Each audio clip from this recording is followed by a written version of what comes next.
Commissioner of school education রীতিমতো বিজ্ঞপ্তি প্রকাশ করে সমস্ত ডিআইদেরকে নির্দেশিকা পাঠিয়েছে এবং ডিআইরা প্রধান শিক্ষককে নির্দেশিকা পাঠিয়ে দিয়েছে। এই নির্দেশিকায় বলা হয়েছে যে একজন শিক্ষক স্কুল আওয়ার্সের মধ্যে অন্য কোনো কাজে যুক্ত থাকতে পারবেন না, এই মর্মে বিজ্ঞপ্তি দিয়ে জানানো হয়েছে।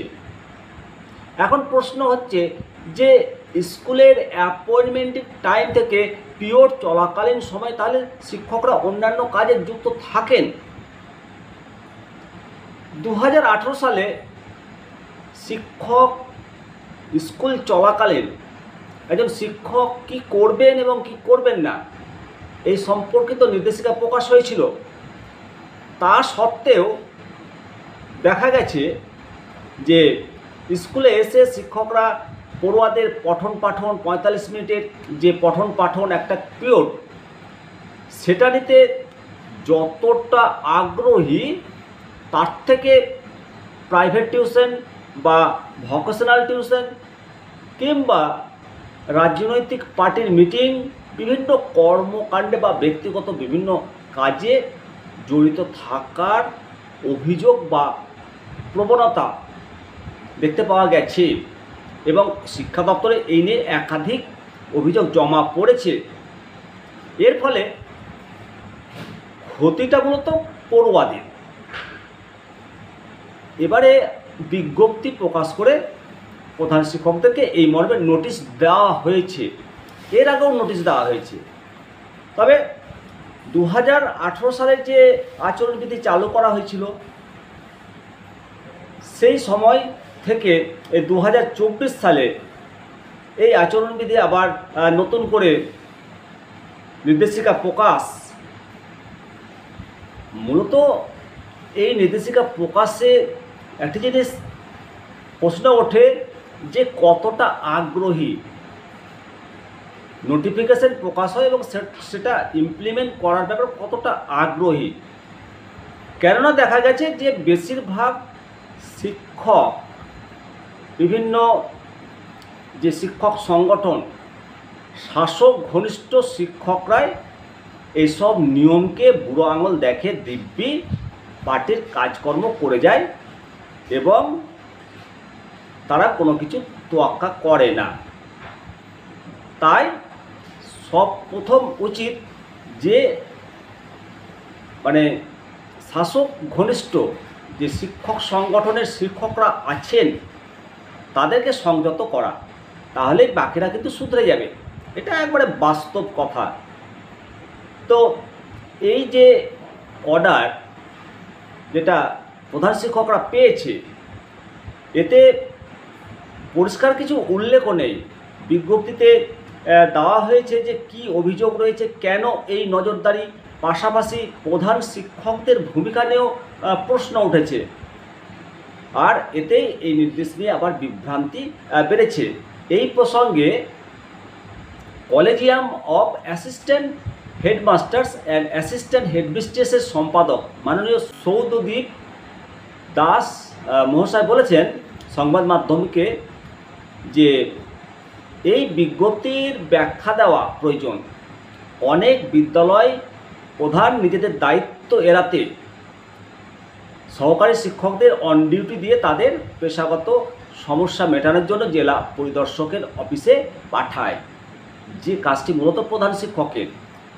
স্বাভাবিকভাবে এই ক্লাসগুলো প্রফেশনাল রুটিনের নামে নথিভুক্ত করা হয় সেকেন্ডারি, হায়ার সেকেন্ডারি স্কুলে, এবং এই পন্থা নিয়ম মাফিক চলছে, একটা ট্রেন্ড হয়েছে।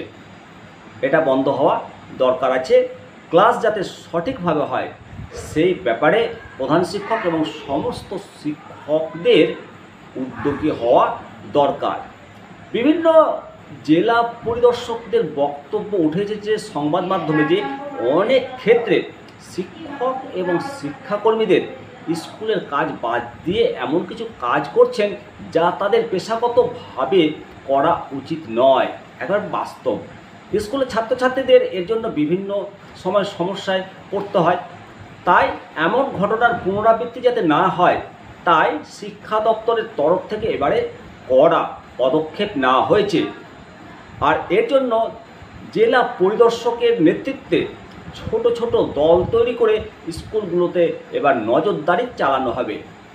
এ বিষয়ে নদিয়ার জেলা পরিদর্শক মাননীয় দিব্যেন্দু পাল বলেছেন যে উচ্চ স্তরে রাজ্যের বিভিন্ন স্কুল থেকে এই ধরনের একাধিক অভিযোগ জমা পড়েছে।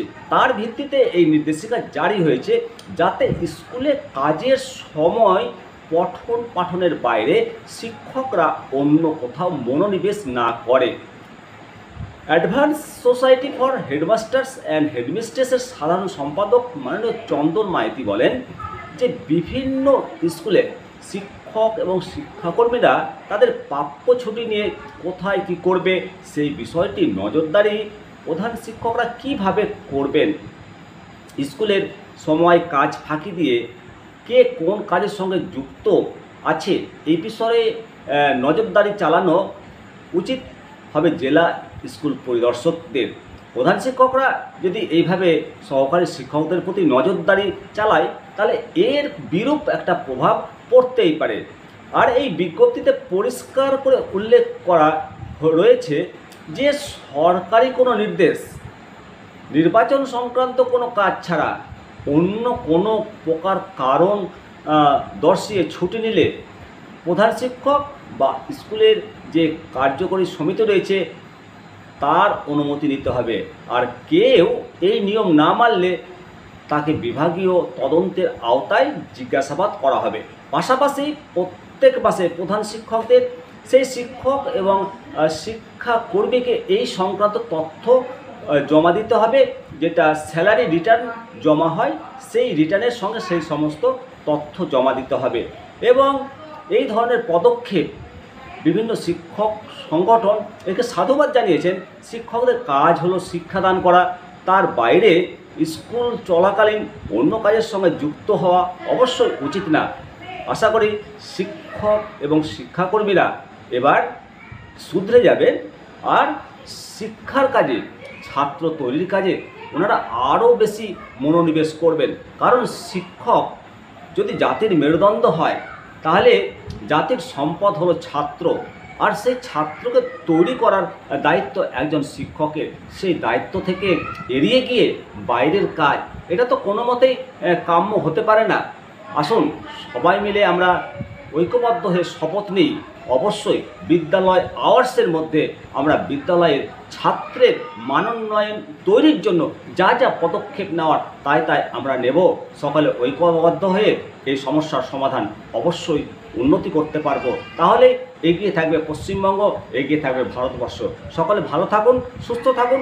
কমেন্ট বক্সে অবশ্যই কমেন্ট করুন। আপনাদের সঙ্গে শিবরাম সরকার, নমস্কার।